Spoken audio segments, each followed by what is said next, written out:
Hi there, and welcome to another Tippling Philosopher video. Today I'm going to talk to you about the Kalam cosmological argument and CosmicSkeptic's recent video, Alex O'Connor, who attempted to debunk his former self in a previous video he had done a few years before about the Kalam, criticizing the Kalam cosmological argument.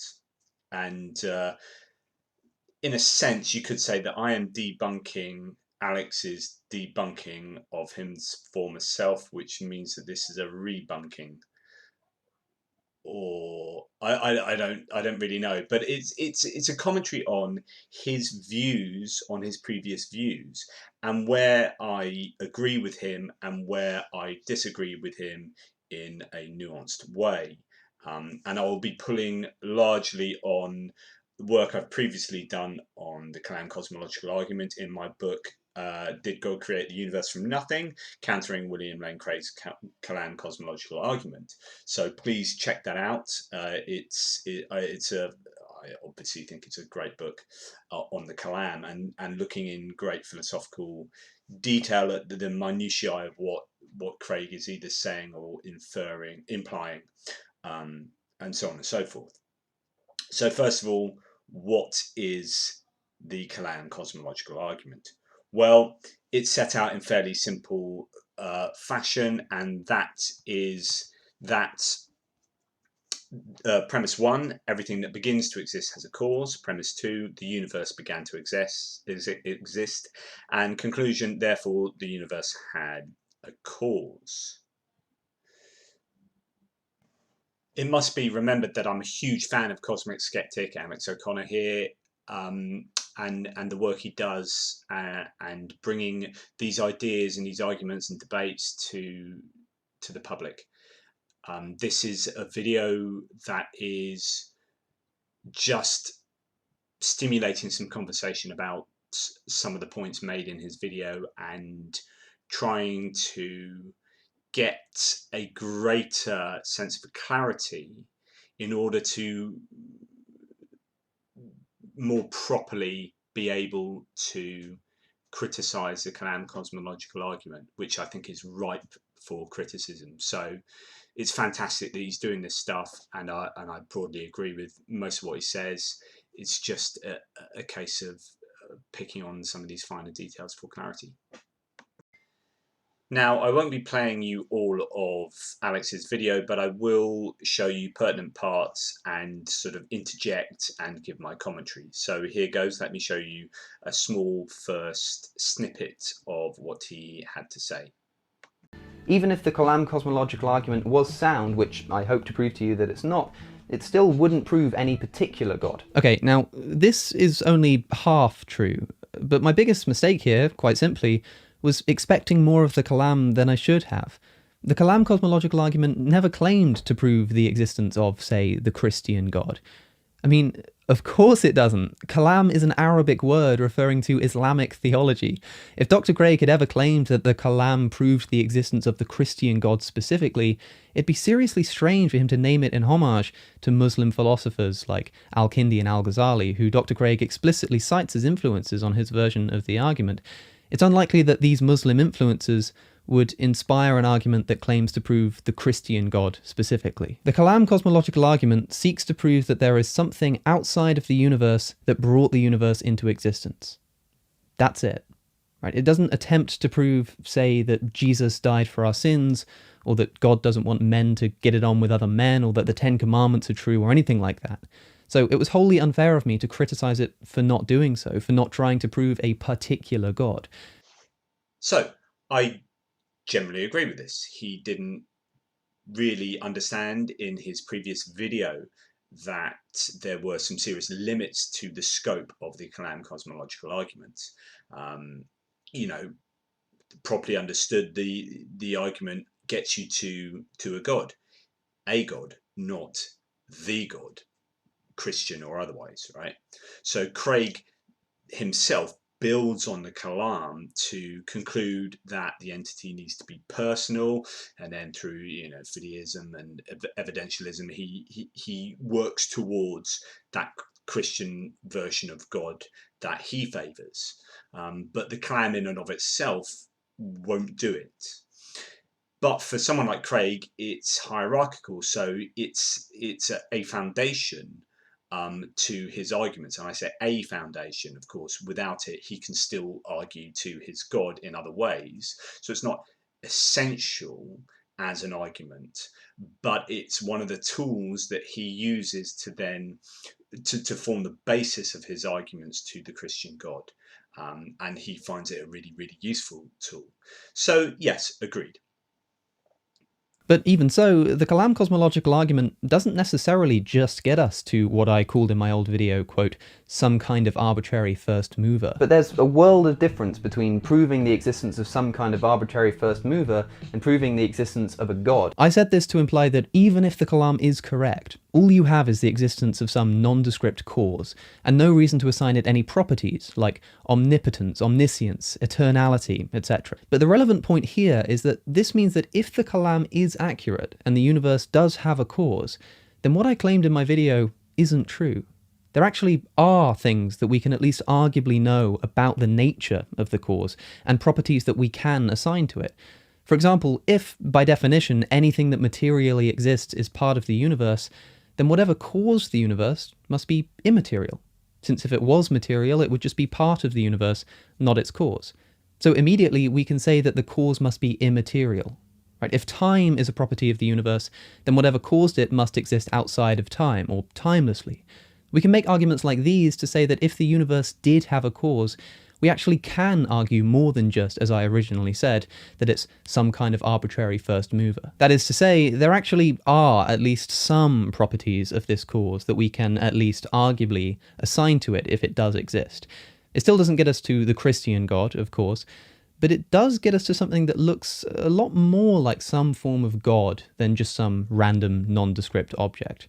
We might also say something like, for instance, if the universe has a cause, that cause must at least have some form of creative power too, since if something caused the universe, it must have the power and the creative capacity to do so. Now, don't misunderstand me, you can of course argue against all of these points I'm raising. You could argue, for instance, that the universe somehow caused itself, or was caused by something within itself, and so the cause of the universe actually isn't immaterial, or something like that, so we can't assign that particular property to the cause. But two things. First, I didn't even consider arguments of this kind in my original video, except for one that we'll speak about in a moment, but I didn't even really consider these arguments, despite asserting that their conclusion is false, right? I said, if the universe has a cause, we have no reason to assign any properties to that cause. But I simultaneously failed to mention any of the arguments in favour of doing exactly that. Of course it's easy for me to say that we can't conclude something when I omit any mention of the arguments in its favour. Nice going, teenage Alex. Okay, so now we're getting on to some really meaty stuff here.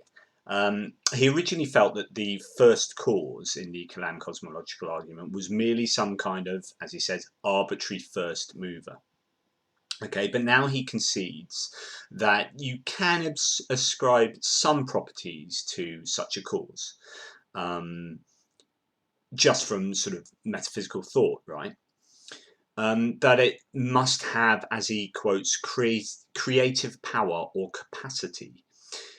Sure.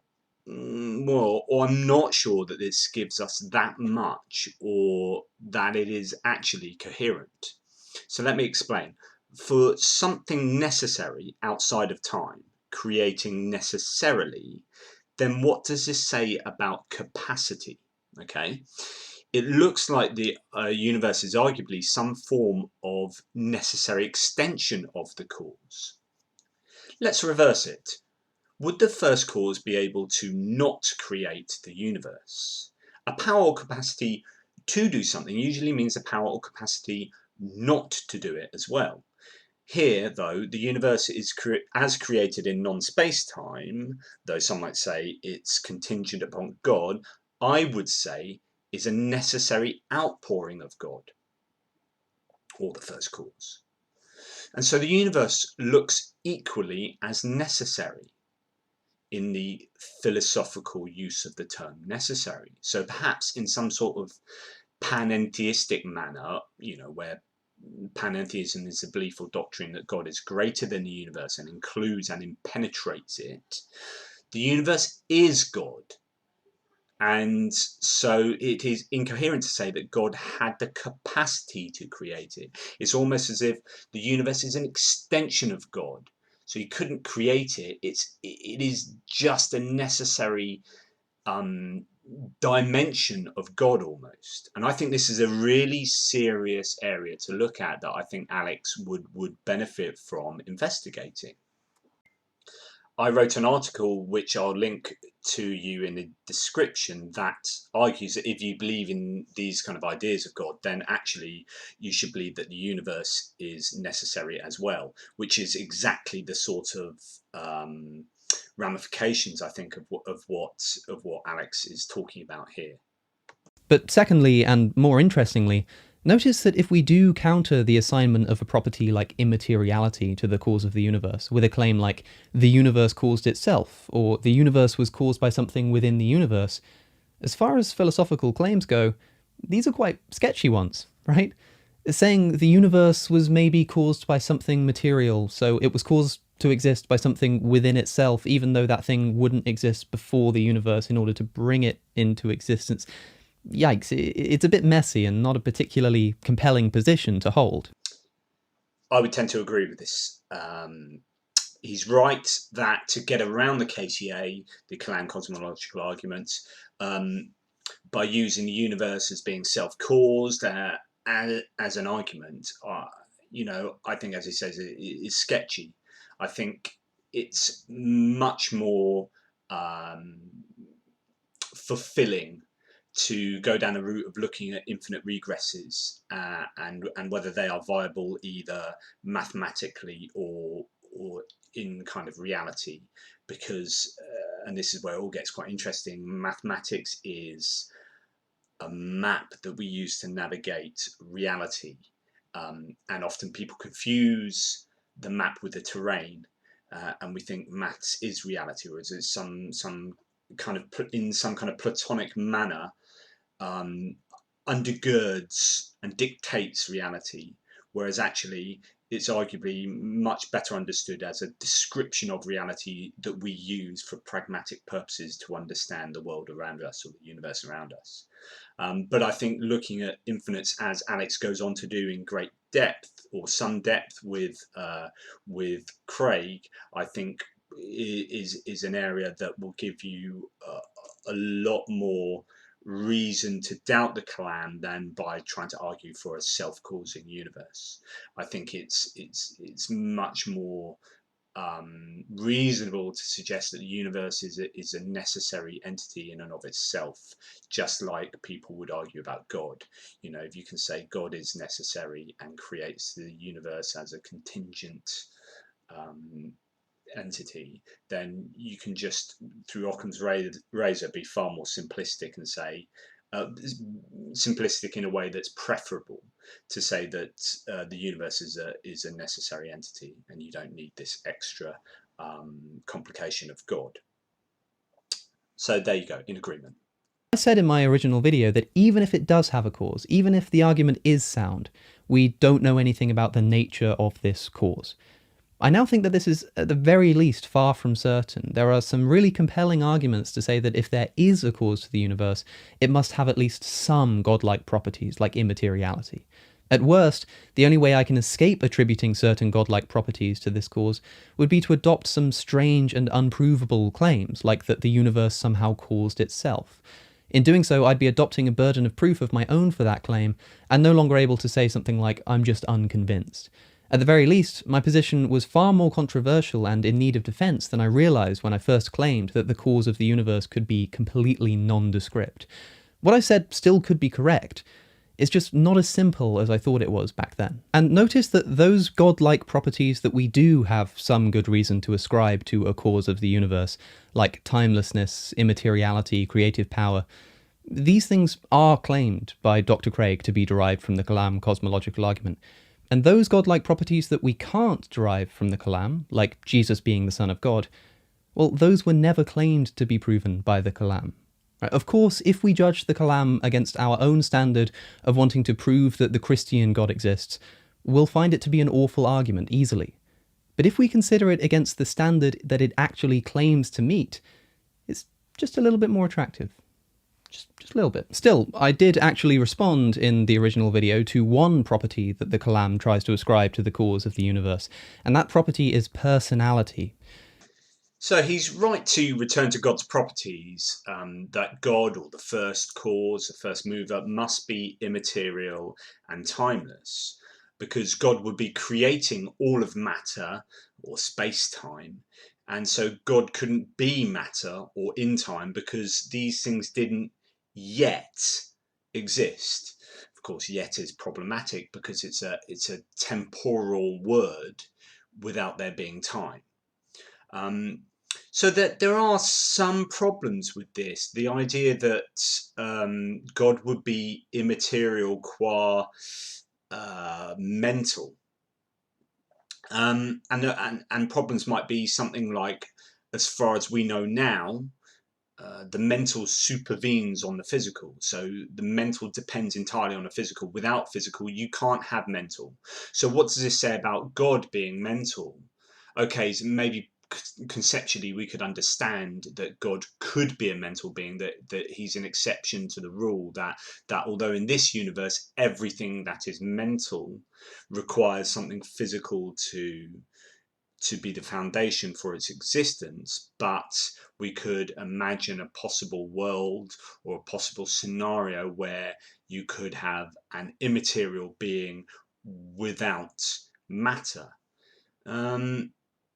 So to say that there can be mental without physical, however, it does defy what we know of the world now.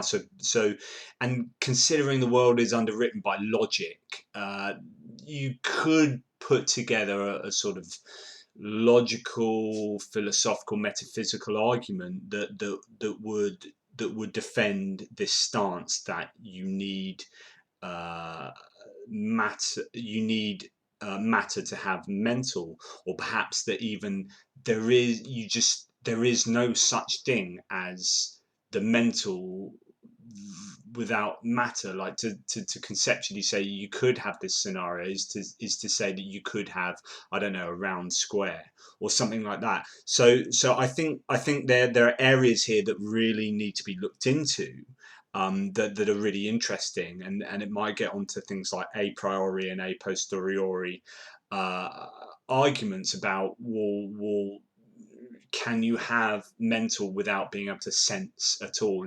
Can we make sense of a mental completely abstracted from a material world or universe? Or I think there's certainly, my point being that to say quite blithely, and it seems fairly reasonable in some sense, to say that God must be timeless and immaterial, because God would have to be outside of what was then created, kind of makes sense. But I think it's worth looking at some of those claims in greater detail, because I think you could find some problems with them.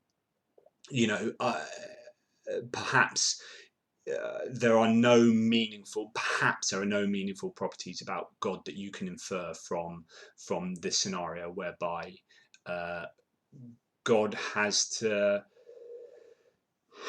have properties that aren't properties of that which is contingently created, aside from the whole problem with the necessary and not that I talked about before. I think there's loads to get into here. So I would say to Alex, have a little think about this. Perhaps I'm completely wrong, but I think there is definitely scope for a bit of skepticism in some of those claims. Proponents of the Kalam think that the cause of the universe would be timeless, infinite, since it exists outside of time. And we're also granting that the effect, the universe, is finite, since we're granting that it had a beginning at some point. Here's a major contention that I have, and I think it revolves around the word infinite, and it then carries on for a lot of the rest of the video, or at least this part of the video. He is using infinite as a synonym for timeless, where a synonym for timeless either just use timeless or atemporal, outside of time.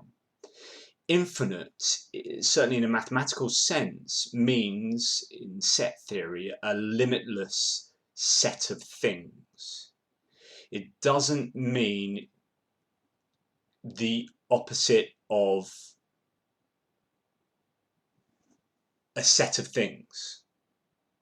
So finite here means a non-limitless set of things. So to say God is infinite doesn't mean that God is a limitless set of things. So for example, if I take one marble, right? To say that the universe is one marble is not to say that God is a limitless set of marbles. It's to say that God is not a marble. And I think this is a really, really important difference to make, an important distinction to make, sorry. Perhaps a better word would be afinite. You know, not in the kind of context of finite, neither infinite nor finite. A bit like saying you can be moral and you can be immoral. Moral and immoral operate on a continuum, and you have amoral, which is to say that you're outside of that continuum. There is no morality. And I think here you have finite going to infinite, and you need to use a word that means something like afinite. But in the sense I think Alex was using it is in the sense of being timeless. So you have time as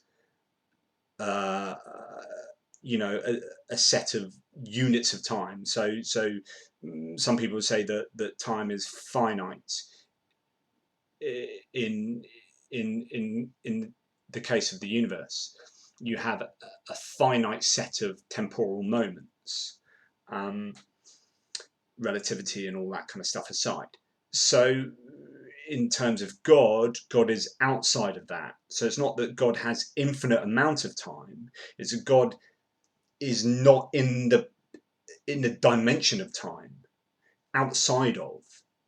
And yeah, infinite is just, I think, a really problematic descriptor of God. And you often hear it, God is infinite. What does that mean? Does that mean God has all the amount of love? Like you can have one unit of love, or you can have infinite amounts of love. Do you have one unit of knowledge?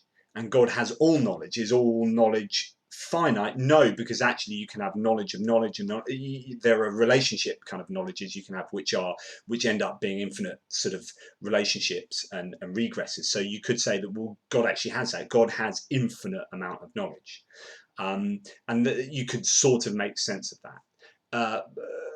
But in terms of just the general comment, God is infinite, I think is actually quite problematic. So here's the kicker, the really interesting consideration. How can a finite effect come from an infinite cause? Now remember, if there is a problem with this term infinite being used in the way it's being used here by Alex, then the whole of the rest of this point is kind of moot or incoherent, because to just say God is an infinite cause, causing something that's finite, is problematic. What is perhaps being said is that God is an immaterial cause, causing something material, or the universe is a finite collection of things, and God isn't a collection of things.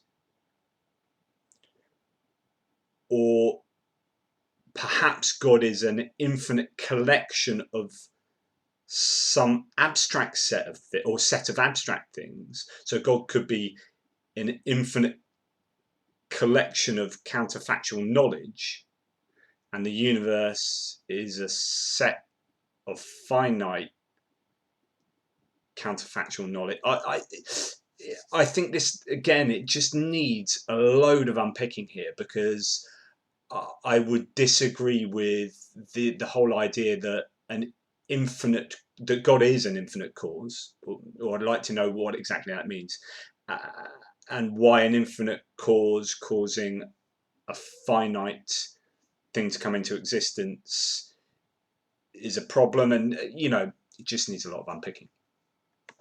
Right? If the universe began to exist, it's finite. If whatever caused it to exist is infinite, then we have something really weird going on. Right? If the cause never changed its nature, never did anything, never made a choice, to use Turek's words, then why was this cause at one point insufficient to bring the universe into existence, and at another point sufficient such that it did bring the universe into existence? Okay, so what I think Alex is getting at here really isn't anything to do with infinite.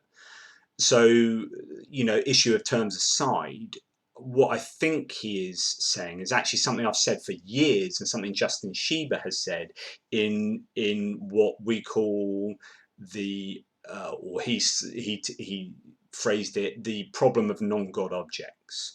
So it looks a lot like the argument of, why does God create anything at all, given that in God world, causally prior to creating the universe, God would be immutable and unchangeable, and effectively you would also argue would be perfect. So if you talk about perfect being theology, it's the idea that God is a maximally perfect being. Where if you're maximally perfect, you would have no needs.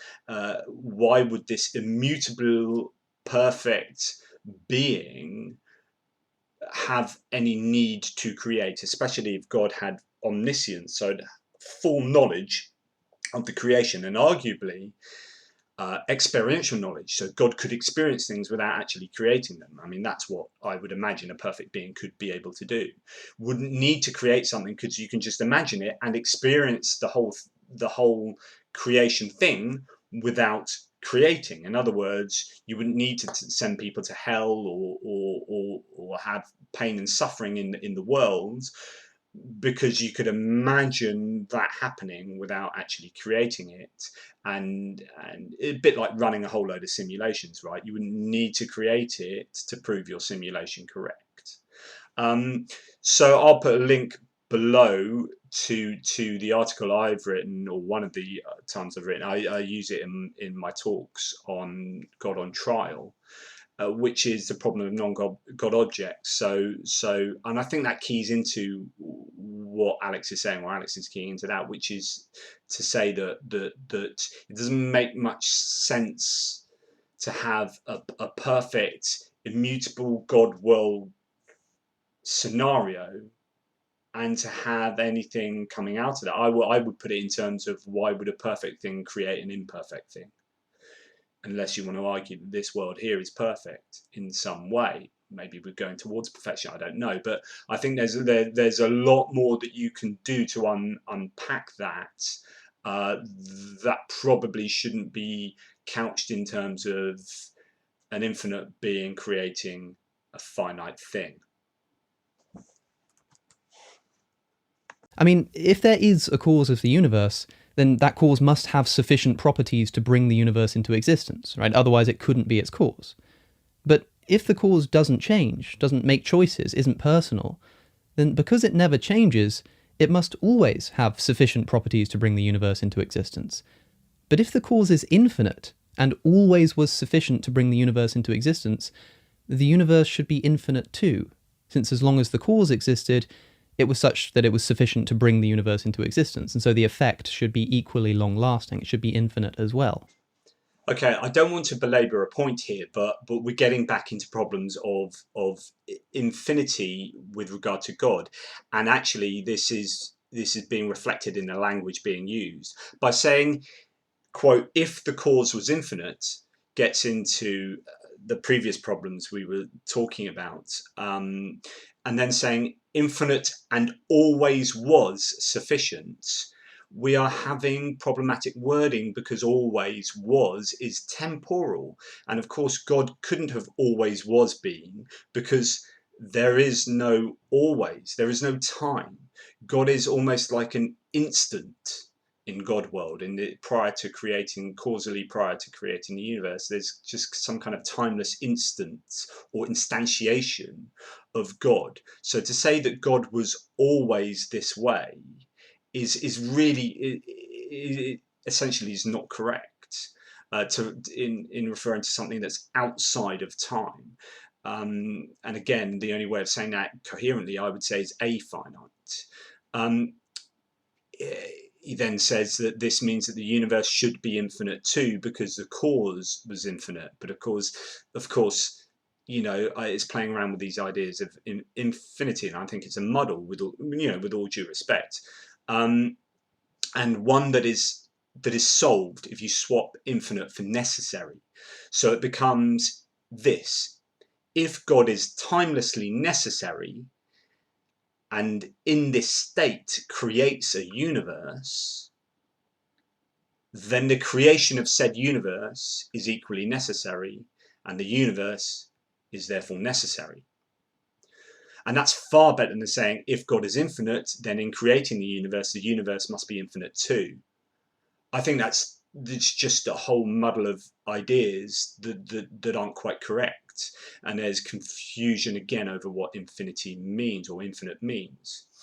He also talks about the effect being equally long lasting. Well, of course, if the cause doesn't last, because there's no time, again, what does that mean? So I really think this needs to be tackled in some future thought or videos or writing from Alex, because there's a definite lack of clarity here. Now, there are some interesting ideas that come out of this, and I think Craig has talked about this before, which is to say that, so Craig believes that in creating the universe and creating space-time, God enters into time, and therefore what would happen, and then what would happen if somehow the universe was destroyed? Would God therefore be destroyed, having entered into space-time? Does the universe necessarily have to exist forever in some manner in order for God to continue to exist? So the destruction of the universe, because God has entered into it, is an interesting idea to play around with. But going back to the previous issues with infinity, they are going on and on in what Alex is saying. If, however, the cause is infinite, but the effect is only finite, which is precisely what the Kalam argues, something must have happened. Right, something about the cause must have changed to bring it from a state of insufficiency, where it didn't bring the universe into existence, into a state of sufficiency, such that it did bring the universe into existence. Without such a change, you can't have a finite effect from an infinite cause. So it seems that if the universe has a cause, and the universe is finite, that cause can't just be some kind of idle object, some, again, to use my words, some kind of arbitrary first mover. Instead, it must, do something to bring the universe into existence. It must change in some way, and that change can't be caused by something external to it, since nothing is external to it before the universe begins. Right? The cause is the cause of everything that materially exists. So before the universe exists, there can't be anything materially existing outside of the cause to change its nature. Whatever did change its nature from insufficiency to sufficiency has to come from within itself. That sounds a lot like the cause making a choice of its own accord. But okay, you might say something like, well, what if the change in sufficiency of the cause came from something external to it, but that external thing was just another non-material object, right? Another non-material cause. Well, here's the problem with that. If the change in the nature of an immaterial cause is due to some other immaterial cause, you have to explain the change in that cause's sufficiency too. And if you just posit another external cause, you have to explain the change in that cause's nature as well. And you end up with either an infinite regress of an infinite number of non-material causes, or you arrive at some non-material cause that ceases the regress by changing its own nature, seemingly making a choice in at least some vague sense. Now, of course, you could just quite simply say that there is some kind of infinite regress of immaterial causes existing outside of the universe. But, well, is that really plausible? Well, I discussed the plausibility of infinite regresses with Dr. Craig in our podcast, but just bear in mind that if we don't accept that infinite regresses are possible, as many philosophers do not, then we have a pretty interesting argument here to say that whatever caused the universe must have made a choice in at least some vague sense, as I say. It must have somehow changed its own nature. Right, clearly there are a great many discussions to be had on this question, but I hope you can see that my simple dismissal of it in my original video was a bit ridiculous. I still can't believe I just talked about a leaf falling off a tree, as if that in any way addressed the very serious philosophical challenge. This should be a lesson in always reading the strongest and clearest version of any argument that you wish to try and rebut. Right, okay, cleared that up. But as I said before, this whole question of attributing godlike qualities to the cause of the universe relies on the idea that there is a cause of the universe, right? It was a big mistake on my part to overlook these points that we just discussed. But we've only thus far discussed my criticism of the conclusion, not my criticism of the soundness of the argument itself, right? It wasn't a criticism of either of the premises. Again, I broadly agree with that if couched in a different way and using different language. I think there's a lot to be said for the argument or the problem of non-God objects. I think there's this idea that there's a lack of something in God that would mean that he would want to create something. And in fact, I don't have time to carry on this commentary now in this video. I'll do a second video for the second half of Alex's talk, because I think there's an awful lot to be said about desires and intentions and deliberation and free will in God's timeless instantiation. I think those things are actually all really, really problematic and, well, totally incoherent. And I would love Alex to have hammered Craig on those issues. But anyway, I'll save that for next video. It just remains for me to repeat that I've got a lot of time for Cosmic Skeptic, for Alex and his work, and it was a fantastic talk with William Lane Craig. It's just that, as with everything in philosophy, you open one door and it opens 20 others. Okay, and I think there's so much talk could be given on some of these relatively minor, seemingly minor points, that actually a talk with William Lane Craig should have been like 5 hours long on the Kalam, and it probably still would have only scratched the surface. Anyway, big respect to Cosmic Skeptic, and I just thought this would be interesting to pass some commentary on the video. As ever, question everything, particularly me, and drop by my blog at Patheos Non-Religious at A Tippling Philosopher. And if you're feeling particularly generous, please grab a copy or 50 of this book, because I think it's great. Cheers. I will do a second video. Laters.